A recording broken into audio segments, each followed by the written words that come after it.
There is an ancient truth in the game of empires that Washington seems to have completely forgotten. You cannot seize a country's resources and call it liberation. You cannot kidnap a president and call it law enforcement. And you cannot bomb a sovereign nation and expect the rest of the world to applaud your virtue. What the United States just did in Venezuela was not a victory. It was a confession. A confession that the American empire has reached the point of desperation where it must abandon all pretense of the rules-based order it spent 80 years building. On January 3rd, 2026, at approximately 2 a.m. local time, the skies over Caracas erupted. More than 150 American military aircraft thundered across Venezuelan airspace. Explosions rocked the capital. The lights of the city flickered and died as American forces demonstrated what Trump later called a certain expertise we have in disabling critical infrastructure. And within 30 minutes, a ground team extracted Venezuelan President Nicolás Maduro and his wife from their fortified compound inside Fuerte Tiuna, the nation's largest military complex. By dawn, Maduro was on board the USS Iwo Jima, heading to New York to face charges of narco-terrorism. President Trump stood before the cameras at Mar-a-Lago, declaring it one of the most stunning, effective and powerful displays of American military might and confidence in American history. He announced that the United States would run the country until further notice. But here is what Trump did not tell you. Here is what the American media conveniently forgot to mention. Just hours before that raid, Maduro was sitting across the table from Chiu Shaoqi, China's special envoy for Latin American affairs. They were reaffirming their strategic partnership. They were talking about oil exports. They were building what Maduro called a multipolar world of development and peace. The timing was not coincidental. It was a message. And that message was not sent by Washington. It was sent to Washington. Because what happened in Venezuela is not simply a military operation. It is the final unravelling of the post-World War II order. It is the moment where the United States declared to the world that international law is optional, that sovereignty is negotiable, and that any nation sitting on resources America wants should start looking over their shoulder. But in making this declaration, Washington has handed China its greatest diplomatic victory in the Western Hemisphere. They have validated every argument Beijing has ever made about American hypocrisy. And they have accelerated the collapse of the very financial system that keeps the American economy breathing. Today we are going to look at what really happened in Venezuela. We are going to expose the oil-soaked mathematics behind this military adventure. We are going to analyse how China positioned itself to benefit regardless of the outcome. And we are going to explain why this tactical triumph may ultimately be remembered as the strategic blunder that broke America's grip on the global south. To understand why this matters, you first need to understand what Venezuela actually represents on the global chessboard. Forget the politics for a moment, forget Maduro, forget the accusations of drug trafficking and election fraud. Look at the geology. Venezuela is sitting on approximately 303 billion barrels of proven oil reserves. According to OPEC's 2025 Annual Statistical Bulletin, that makes it the largest petroleum repository on the planet. Larger than Saudi Arabia's 267 billion barrels, larger than Iran, Canada, and Iraq combined. Nearly 18% of all the oil on Earth lies beneath Venezuelan soil. Most of this oil is concentrated in a region called the Orinoco Belt, a massive formation stretching 600 kilometres across the country's central interior. The United States Geological Survey estimates this single region could contain up to 1.4 trillion barrels of heavy crude in total deposits.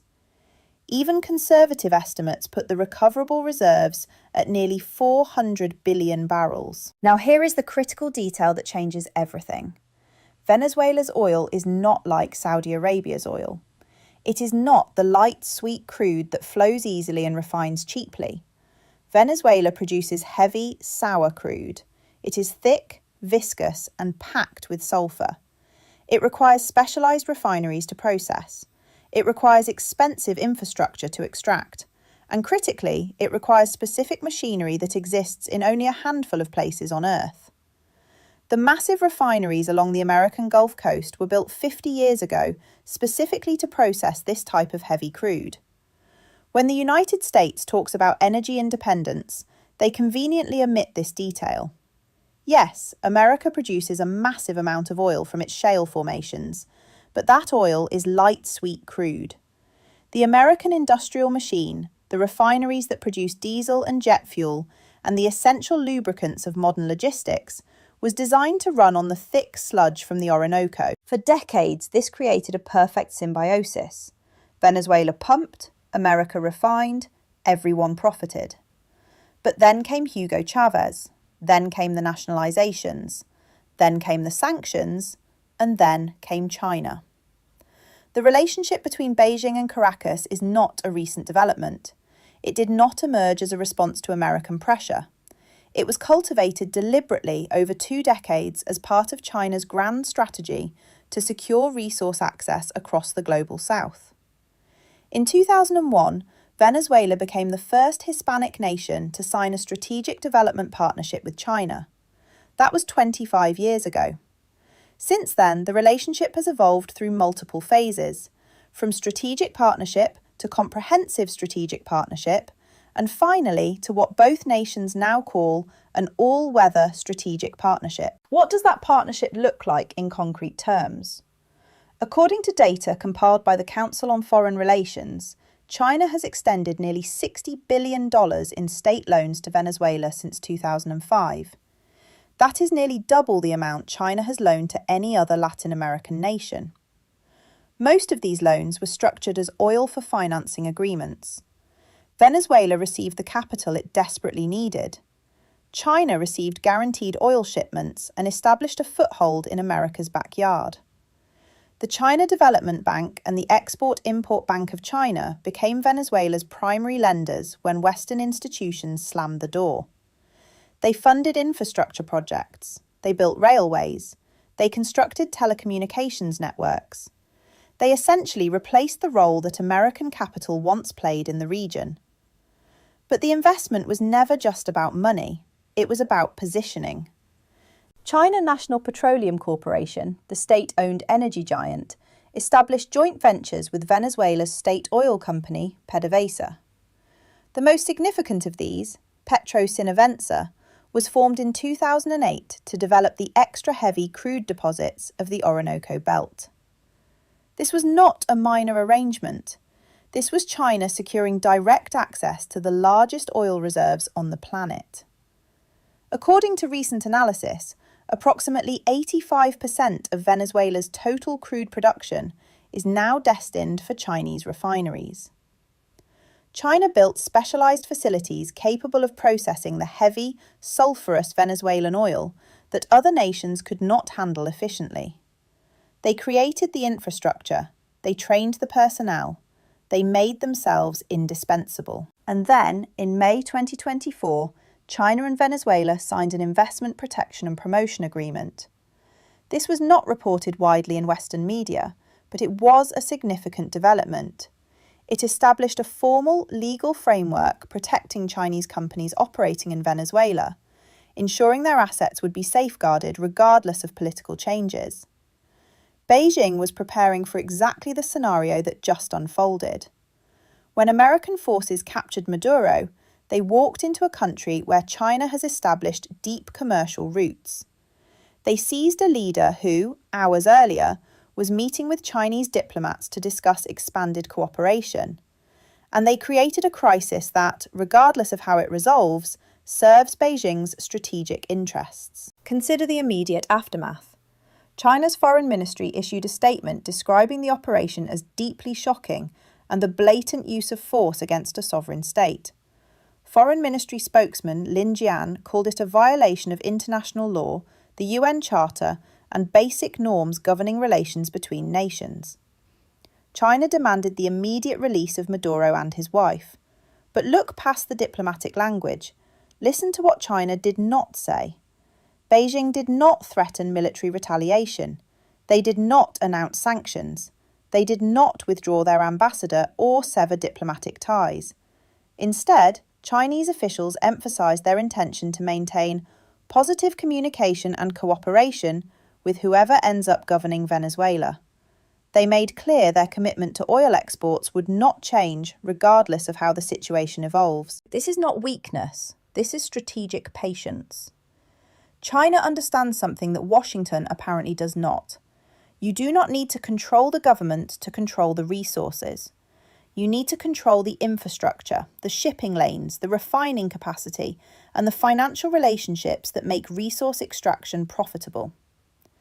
According to analysts at the Economist Intelligence Unit, China is positioning itself to protect its investments regardless of who sits in Caracas. The billions of dollars in infrastructure they have built over 2 decades does not disappear with a regime change. The joint ventures remain operational. The debt obligations remain in force. The commercial relationships with Venezuelan businesses and military officials persist. Meanwhile, the United States is now stuck managing a country of 30 million people with no clear exit strategy. They have removed Maduro, but his entire government structure remains in place. Vice President Delcy Rodriguez has assumed the presidency. Defense Minister Vladimir Padrino Lopez still commands the military. The apparatus of the state has not collapsed. It has simply lost its figurehead. Trump suggested the US would run the country for an indefinite period. But what does that actually mean? It means responsibility for an economy that has contracted by 75% over the past decade. It means managing a nation where hyperinflation destroyed the currency. It means providing electricity, clean water, and basic services to a population that has seen 6 million of its citizens flee abroad. China gets to watch this unfold from a comfortable distance, offering assistance, maintaining relationships, and waiting for the inevitable moment when Washington discovers that occupying a country is far more expensive than invading one. The global reaction to the Venezuela operation reveals something profound about where America now stands in the international order. The coalition that condemned this action was not limited to the usual suspects. It was not simply Russia and China and Iran. It included some of Washington's closest regional partners. Brazil, the largest economy in Latin America and a nation led by President Lula da Silva, issued one of the most forceful condemnations. Lula called the operation an unacceptable line that had been crossed.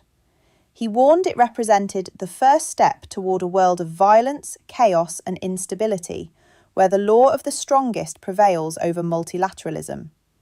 He invoked the worst moments of interference in Latin American history, a reference to the brutal US-backed dictatorships that terrorized the continent during the Cold War. Mexico's President Claudia Sheinbaum was equally direct.